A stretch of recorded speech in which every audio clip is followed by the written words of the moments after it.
Everyone আশা কৰোঁ আপোনালোক সকলো ভালে আছে। আজি মই আপোনালোকক আকৌ এটা মোৰ নতুন ব্লগলৈ আপোনালোকক সকলোকে স্বাগতম জনাইছোঁ। গতিকে ভিডিঅ'টো পলম নকৰি ব্লগ আৰম্ভ কৰোঁ। আজি মই বনাবলৈ লৈছোঁ ৰঙালাওৰ সৈতে মাংস। গতিকে কেনেকুৱানো হয় চাওঁচোন ব্লগ। এয়া মই লৈছোঁ অকণমান মাংসখিনি ধুই লৈছোঁ আৰু মছলা লৈছোঁ পিঁয়াজ, জালুক কেইটামান, জিৰা, আদা, নহৰু, শুকান জলকীয়া আৰু তেজপাত। এয়া এতিয়া আৰু লৈছোঁ এয়া ৰঙালাও আৰু এয়া আলু। এইখিনি দেখিছে, এইখিনি ধুনীয়াকৈ কাটি লৈছোঁ ধুই মেলি। এয়া মই পিচি লৈছোঁ, এয়া আপোনালোকক যে দেখাইছিলোঁ শুকান জলকীয়া, জালুক, জিৰা, আদা, নহৰু, জলকীয়া আৰু এইখিনি মই ধুনীয়াকৈ পিচি লৈছোঁ। এতিয়া এখন কেৰাহীত মিঠাতেল অলপ লৈছোঁ। মিঠাতেলখিনি অলপ দেৰি গৰম হ'বলৈ দিছোঁ। আমি যেনেদৰে সাধাৰণতে মাংস বনাওঁ তেনেধৰণেই সকলোৱে বনাব পাৰে। এই ৰেচিপিটোত মই সকলো ঘৰুৱা মছলাই ব্যৱহাৰ কৰিছোঁ। যিসকলে মছলা বহুত বেছি খাই বেয়া পায় তেওঁলোকে এনেকৈ বনাই খাব পাৰে। এয়া আপোনালোকে দেখিলে মই তেজপাত দিছোঁ আৰু এতিয়া এয়া পিঁয়াজখিনি দি দিছোঁ। পিঁয়াজখিনি যেতিয়ালৈকে ব্ৰাউন কালাৰ নহয়, মানে যেতিয়ালৈকে ৰঙা হৈ নাযায়, অলপমান ভাজি যেতিয়ালৈকে ৰঙা নহয় তেতিয়ালৈকে মই এয়া ভাজি থাকিম।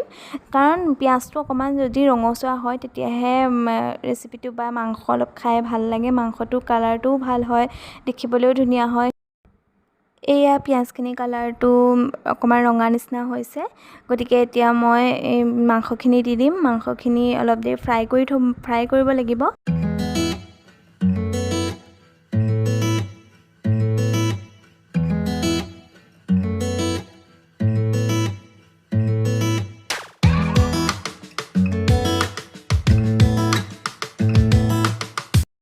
মাংসখিনি আকৌ এবাৰ মই লৰাই দিছোঁ। এয়া দেখিছে, মই লৰাই দিছোঁ ধুনীয়াকৈ।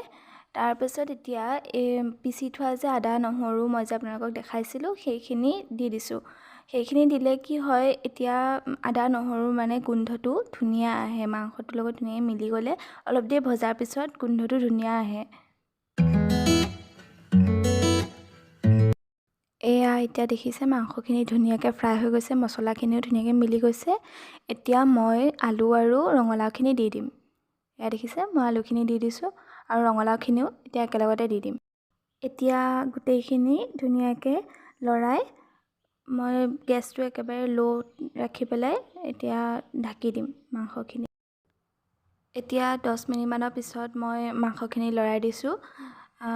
এয়া দেখিছে ইমান ধুনীয়া লাগিছে নহয় দেখিবলৈ কালাৰটো, আৰু গোন্ধটোও বহুত ধুনীয়া হৈছে। এতিয়া মই অকণমান পানী দি দিম। এয়া দেখিছে, নিমখ হালধি আপোনালোকে সোৱাদ মতে দি দিব হা। মই মানে ভিডিঅ'টো বনাবলৈ পাহৰি থাকিলোঁ, সেইটো কাৰণে আপোনালোকে সোৱাদ মতে দিব নিমখ আৰু হালধি। এয়া এতিয়া মই আকৌ অকণমান জলকীয়া গুড়ি দি দিছোঁ। যিসকলে জলকীয়া বা স্পাইচি খাই বেয়া পায় বা নেখায়, জ্বলা খাই বেয়া পায়, তেওঁলোকে এইটো স্কিপ কৰিব পাৰে। কিন্তু মই মানে অকণমান খাই ভাল পাওঁ, জ্বলা খাই ভাল পাওঁ, গতিকে মই অকণমান দি দিছোঁ জলকীয়া গুড়ি।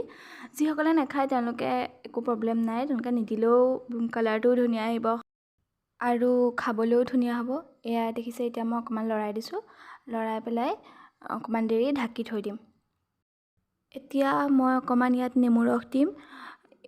ৰঙালাও আৰু নেমুৰ কম্বিনেশ্যনটো এনেও ভালেই হয়, সকলোৱে জানেই।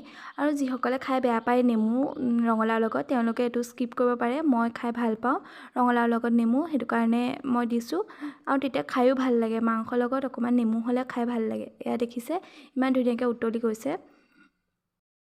মই এতিয়া আলু এপিচ আৰু ৰঙালাও অকণমান এনেকৈ ভাঙি দিম। ভাঙি দিলে কি হয়, গ্ৰেভিটো অকণমান ভাল হয়, তেতিয়া দেখিবলৈও ভাল হয়, খাবলৈও বহুত ভাল হয়। দেখিছে মই এতিয়া ধুনীয়াকৈ লৰাই দিম।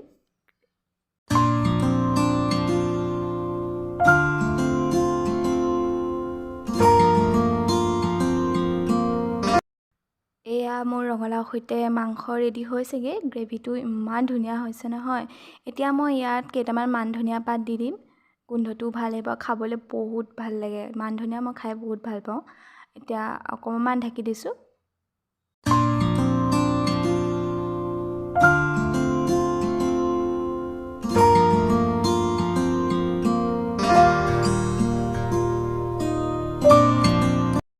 মই অকণমান দেৰি লৰাই পেলাই গেছটো অফ কৰি ঢাকি দিছিলোঁ।